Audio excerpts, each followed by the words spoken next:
Hello, welcome to Lemon Stews, where we talk anything and everything entertainment. I'm, of course, the Lemon himself, Zeke Lemon, and this is Crash right here. Come on, say hi, buddy.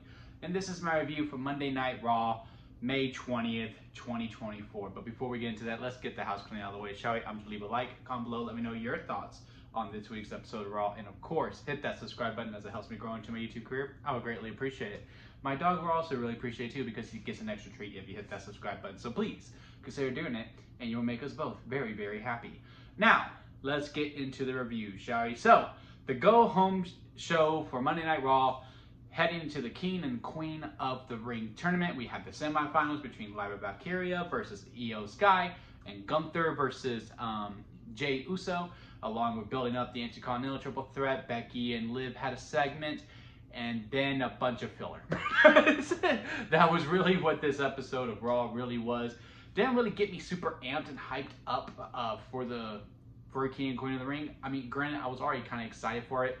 Really curious to see who wins these tournaments. Now that the finals are becoming much more clear, on the men's side anyway, for the King bracket, but for the Queen of the Ring bracket, could still be an interesting matchup depending on who wins on Friday. And yeah, look, the momentum after Mania has definitely completely died out. It is not as I don't want to say it's not as interesting, but like the hype is just gone down quite a bit, which is expected. I mean, the run that WWE went from November all the way to hell, I want to say May. Maybe it was Backlash. Hell, even maybe the week after WrestleMania was when it started to really deteriorating. But it is very obvious, and like, okay, yeah, now we're back in the regular season, and it's just, you know, we're going through not the motions, like the product is still good. Like this episode of Raw was fine. It's just, you know, it's just not hitting the same, because a lot of segments in the show just really fell not flat. It was just there. I guess that's what I'm trying to say. This episode was really just there, like. And I think it goes back to, you know, Triple H's pocket is 5 matches or 6 matches per pay-per-view, which is fine. It's completely fine. Every match is going to be given time. I also like it because, you know, it's making competition within the product. Again, like, look, you want your story on a PLE, you better freaking deliver and make people buy in, because we ain't giving these spots for free. You got to earn them. Completely love that, and I think that's also a key to the success of WWE, because the spots are limited now, so the superstars are working a little bit harder, as opposed to like, yeah, no, it's a guarantee you're going to make it on the show like it has been in previous years. But the downside of that is that a lot of stories just feel, like I said, they're just there. And some title matches, contender matches, are just kind of the same. And y'all know which match I'm talking about. It is the women's tag team contenders match.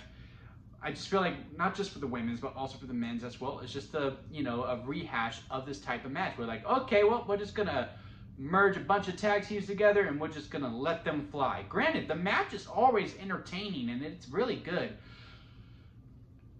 It's just the same old, same old, same old. Let's have some variety. Hell, let's get a tournament going again. Well, I mean, we can't really do another tournament after this, since we did King and Queen of the Ring right now. But I'm saying, hey, later on down the road, let's do a tag team tournament and, like, you know, actually get some investment in it to build some contenders and build some storylines between the division, because as of right now, all 3 tag divisions are just the same.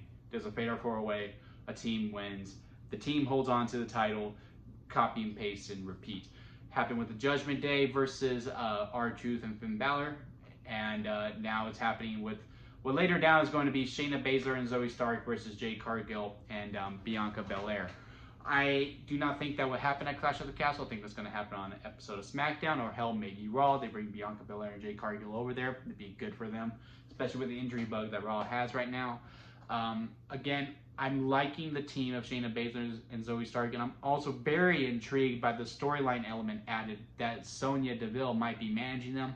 I kind of wish it happened in the ring, because, you know, this was Sonya Deville's like big return, and we're doing it off camera. I don't know about that. I would have liked for her to be on screen, because she is such a good character, especially in that manager role.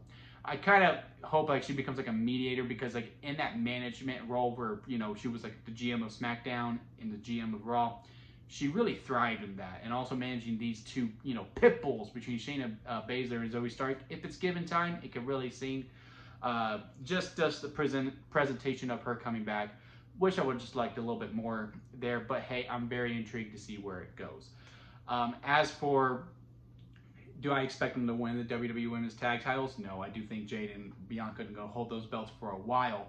I just hope, they give them the story time and they can really, really deliver it. Hell, maybe it happens on the SmackDown before Clash at the Castle, and just give it a few weeks to build a story instead of just, all right, we have the title match.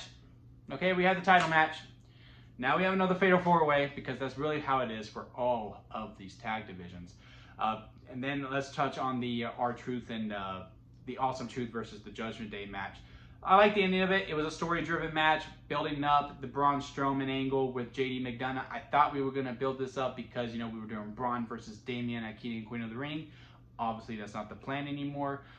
Maybe we're just doing Braun Strowman versus the Judgment Day, because I really don't see Damian making out of Clash at the Castle with the World Heavyweight Championship. I do think Drew is finally going to win the big one in his hometown, and hell yeah, he deserves it. But it's just, like, we're doing JD versus Braun next week. I'm just like, JD's gonna die.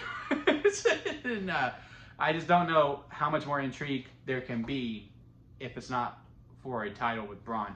But hey, it's good to see him back in the ring. I do believe that's everything that is not in resemblance to King and Queen of the Ring. So now we'll get into the proper stuff that we were building up around the triple threat between Sammy, Chad, and Bronson.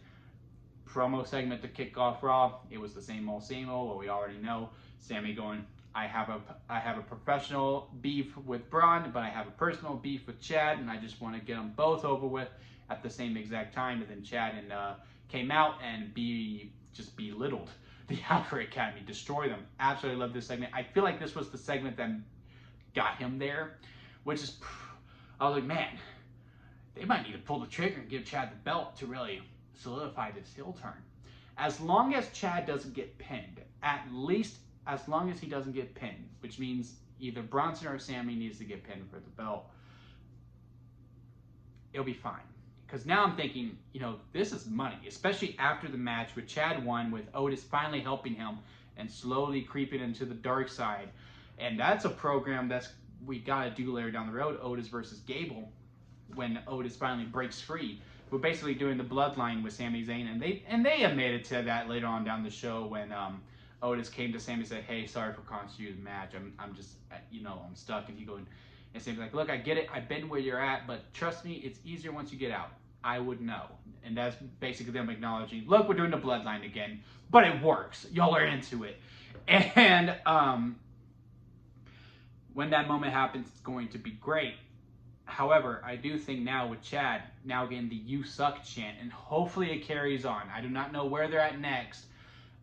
I hope Saudi Arabia catches on and does it as well at King and Queen of the Ring, but I do not know where they're at Raw. Hopefully they're paying attention as well, because even WWE was like, be a shame if this theme catches on. God, I hope it catches on, because he does deserve it, and that makes the character money, and therefore I have Chad Gable now winning Money in the Bank and going straight to the main event scene. Whether that's on SmackDown or Raw, I don't know. Also, I do think Money in the Bank is going to be a lot better this year, but that's a video for another time. But yeah, if Chad doesn't win, because since he won on Monday, I highly doubt he's going to win on Saturday, because that's just what WWE does. As long as he doesn't get pinned, I'll be fine. I do have Chad now. He's probably, not Chad, I have Sammy probably retaining. I did have Bronson winning it, because I just like the storyline of, professionalism is always going to be personal when you're at a job. You know what I mean? So having the professional beef win as opposed to the personal beef. But I guess you can also do that too if Sammy pins Bronson. Again, I'm just hoping Sammy doesn't pin Chad, because I do think the character's money. And if Chad gets pinned, it's going to really deflate all the momentum that he has been building up with this character, and he has done a swell job. And especially with the tease that the Creed brothers are probably going to be partnering up with him pretty soon. And they're also hinting Ivy also turning on Maxine as well, because Maxine got pinned in the Fatal 4-Way Tag Team match. Again, you know, we're telling stories within the tag division. Just get them away from this Fatal 4-Way. But Maxine got pinned, and Ivy looked pissed. She was just on the barricade like, God dang, I'm just carrying this girl, and she just cannot defend for herself. That was a seed. And that we're probably going to move on to, you know, Ready, Willing, and Gable with Team Chad moving forward and give them all the gold. I'll be all for it, especially if Chad wins Money in the Bank. But yeah, really intrigued for the stuff that's in the future, not necessarily for the triple threat match. And that's just where, you know, I'm just like, oh, I want a little bit more. Then there were the King and Queen of the Ring matches, right? And Io and Lyra killed it. And Gunther and Jay killed it as well. It was very, very good. The matches were given time. They did well. I like what they're doing with Lyra. You know, how she's just like, she's winning with the most dangerous move in sports entertainment. Shout out to Simon Miller at Well Culture. With the surprise roll-up, winning with that, catching people off guard, and they're really making it seem like it's an underdog story and how she's having to come up from underneath. It's really good, especially with a 3-segment match, having 2 commercial breaks. I mean, they really threw down the house. All really liked it, which also makes Friday more interesting. Because now that Lyra won, I'm pretty sure Nia Jackson's going to win Friday. I also had that, you know, that would be a tag team storyline with, you know, Jade and Bianca as well. And Nia will get Tiffany, and then that will be a big tag team program later on down. Now that we're doing Zoe and Shayna against Jade and Bianca once this tournament's over. Now I'm not so sure. So maybe we will get the match that I prefer of Bianca versus Lyra, and just have 2 baby faces going at it. And that will be a lot of fun. So I'm pulling for Bianca now, but I'm still going to hold on that Nia is probably going to win, just because of storyline purposes for later on down the road. And again, WWE doesn't really do good guy versus good guy. They're mainly going to do heel versus face, and you know, they already got the face, so now we need to get the heel. As for Gunther versus Jay, Gunther did win. I gotta tell you, they did really good, because I was like, Gunther should win, but I'm not 100% confident. So every 2 count I kind of bit. I'm not going to lie. Even during the extended one where, you know, Jay speared Gunther and the ref got knocked down and then he hit the splash, and I was like, oh my God, he's gonna do it. Even with the ref out, I was like, damn, Jay's gonna do it.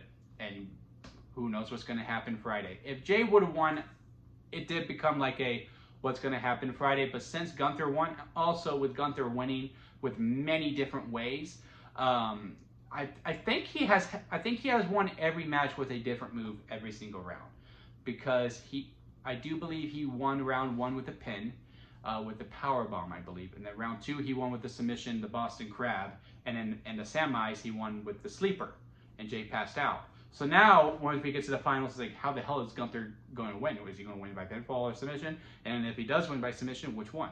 So very, very interesting stuff that they've done with Gunther's character, because now the match can end at any time. It's not building up to just one move, which is different from normal WWE type of matches.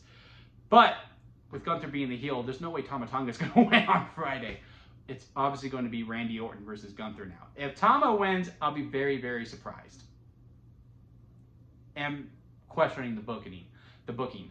But yeah, Orton versus Gunther, man, sign me the hell up. I am all for it. The only other segment after this Raw that has any significance to King and Queen of the Ring was Liv and Becky. I am really looking forward to the match, especially since I think Liv is going to win. And the segment that they had is the best that they've done throughout the whole entire build. But I don't know if it's just me, but something just feels off, right? And I don't know if this is, you know, obviously the plan was always Liv versus Rhea. That was always the original plan, and then Rhea got hurt. And I think Becky was supposed to be in the program with Damage Control, if I read right on the dirt sheets. And it just seems like a miscast. You know, like it's just a different style of clashes, and it's just not meshing well together. Now look, when Becky and Liv have a match, they always do well. It is a good match when they're in the ring and they're fighting. But the promo offs are just a little bit off. And some of the dialogue is just a little cheesy to me. And also the whole punching thing backstage. I don't know. It just seems like something's a little bit off with me with the program. Again, this segment was the best one that they've done out of the whole entire build to their match. And as long as Liv wins, then it'll be all fine. She completes the revenge tour, she justifies the heel turn, and then she goes off and does whatever, and she can have some nice matches until Rhea gets back. Fine.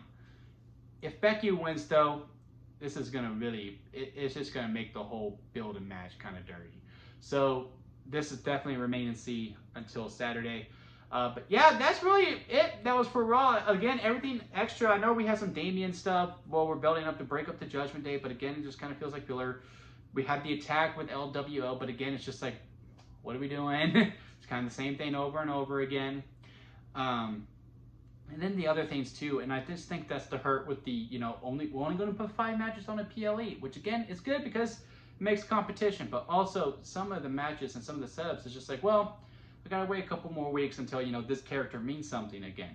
And your World Heavyweight Champion, because I'm speaking more about Damian, your World Heavyweight Champion needs to be a focus every single week, even if he's on the pay-per-view or not. I get switching out the titles, but I guarantee you, at Clash at the Castle, Cody's going to have a match. He is going to be a focus. So why not do the same thing for Damian?